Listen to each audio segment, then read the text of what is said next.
The chap who runs XT Airsoft over in China, he sent me a few of these new design. Now these are traditionally called the lightweight design, lightweight 14th tooth design or something like that. I guess SHS started to sell them maybe 10 years ago or so. And it's a pretty solid piston. And the only thing you have to watch out for, I mean, this one's been strengthened slightly, so you've got these supports here on each side there and there. So it looks like they've just taken the design and they've just sort of strengthened it up a little bit. There is one important thing with these pistons. You might have noticed that the actual rack itself is slightly wider. So you've got about 7.2 mil there, compared to, if we just take here, we take a rocket piston. So look, I mean that's under 6, so 5.95, and what you get, I'm guessing the whole idea of that extra wide rack is to help take more of a load on the rack. It's going to be slightly stronger, I guess. That's the only sort of benefit I can really think of. It's going to be heavier as well. So even though they call these lightweights, I guess maybe they figured, oh, the body's going to be slightly lighter because there's a little bit more weight. We're talking grams here on the rack. So so what you get is you might get a stronger, wider rack, but you might run into a problem on some gearboxes where you get a scratching effect on the inside of the cylinder. So I think that's partly one of the reasons why they are actually on the actual width is a lot shorter than most of the other pistons. And you can see here, you can get where are we? Okay, let's do that. Okay, yeah, so it's 21.26 for that one. When you compare that to a ZCI, 22.36, so quite a difference in that. And even when you compare it to the standard rocket SHS design, 21.6, so it's actually the shortest. So if you ever have problems with pistons not moving properly inside shells, then these are quite a decent piston to try.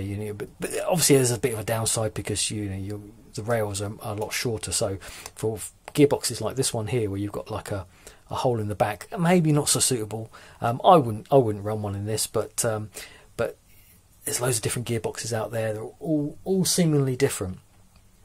So you might, I'm guessing because of its smaller space there, it might move around a little bit more, might be off center. So you can get a situation where it starts to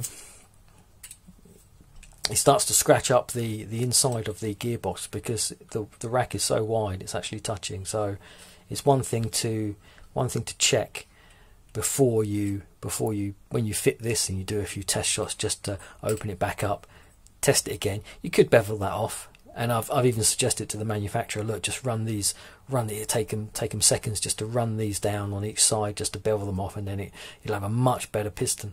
You won't be scratching the sides of this. This is an XT cylinder, and they are slightly wider, and this explains why it might happen as well, because not all cylinders are the same. So you'll get some which are on the small side, you'll get some which is on the large side. So 23.8 I think is the average, is the good.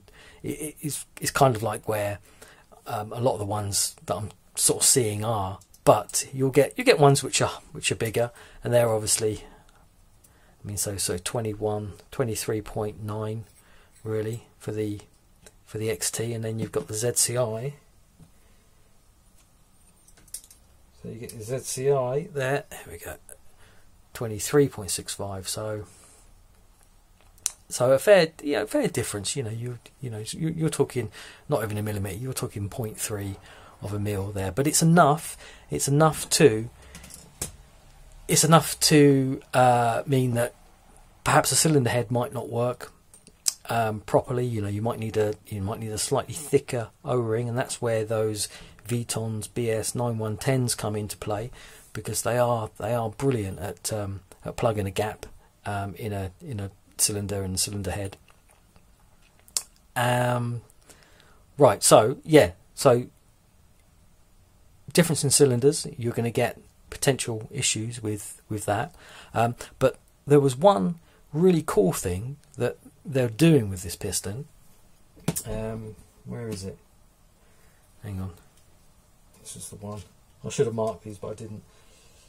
Yeah, so this is the 14 tooth one, and this is the 13 tooth, and you can see on this one they've removed, on the release side, they've removed the last tooth on there. So if you're doing some short stroking, and if you're quite new to it and thinking, oh, I don't really want to, I've only got a hand file, and I haven't got the right tools, but I want to try it, and there might be an option for you, because this one's already done. If you just want to like remove one tooth, and then see how it goes.